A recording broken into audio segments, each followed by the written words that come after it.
Bonjour à tous! Aujourd'hui, on va parler du narrateur et des points de vue. Alors, le narrateur, vous savez très bien ce que c'est la voix qui raconte. Ce n'est pas la même chose que l'auteur, qui est la personne réelle qui écrit. Le narrateur, lui, il peut tout à fait être un personnage de l'histoire ou être une voix extérieure. Donc là, je suis en train de vous parler de ce qu'on appelle le statut du narrateur. Donc il y a deux statuts possibles. Soit le narrateur est un personnage de l'histoire, et à ce moment-là, donc, il va dire « je ». C'est ce qu'on appelle un statut intérieur au récit.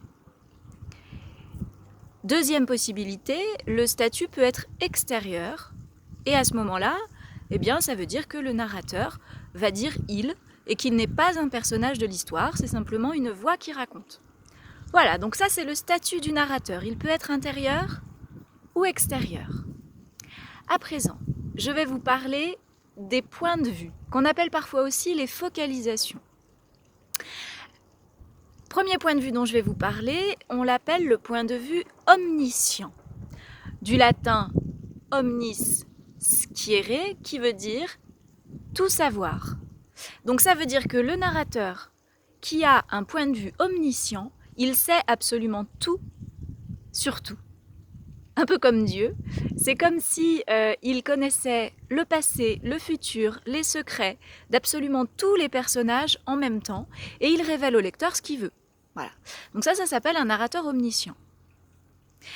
Ça ne peut pas être un personnage de l'histoire, parce qu'il n'existe pas d'être humain qui puisse ainsi connaître tout sur tout.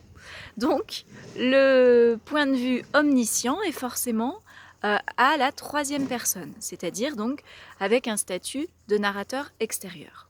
Voilà, ça c'était le premier point de vue, le point de vue omniscient.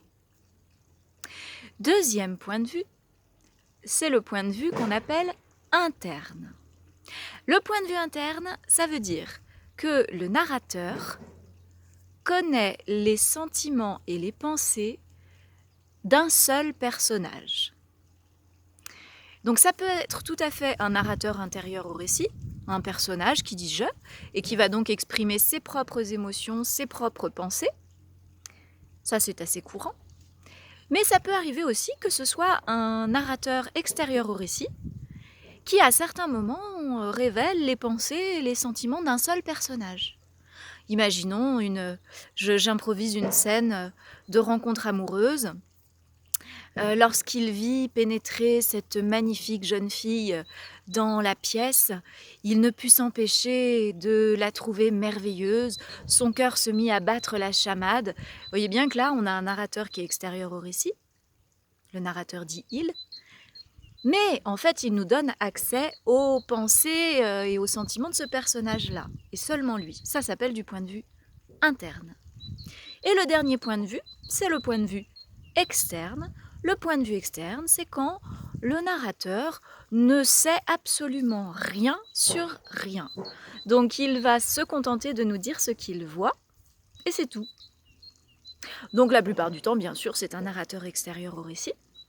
Mais ça pourrait parfois être aussi un narrateur intérieur, dans la mesure où il ne saurait rien et qu'il se contenterait de dire des choses qu'on pourrait constater comme ça à l'extérieur, juste s'il y avait une caméra qui passait. Vous voyez, exemple, je passe ma caméra autour de moi et j'improvise un texte avec un point de vue externe. Le ciel était bleu, l'eau coulait, la maison était en pierre, avec des volets bleus, 2 voitures étaient garées dans la cour. Voilà, j'ai simplement décrit ce que je voyais. Donc vous avez compris la différence entre le point de vue externe, le narrateur ne sait rien, le point de vue omniscient, le narrateur sait tout, et le point de vue interne, le narrateur sait ce qu'il y a dans la tête et le cœur d'un seul personnage. À très bientôt!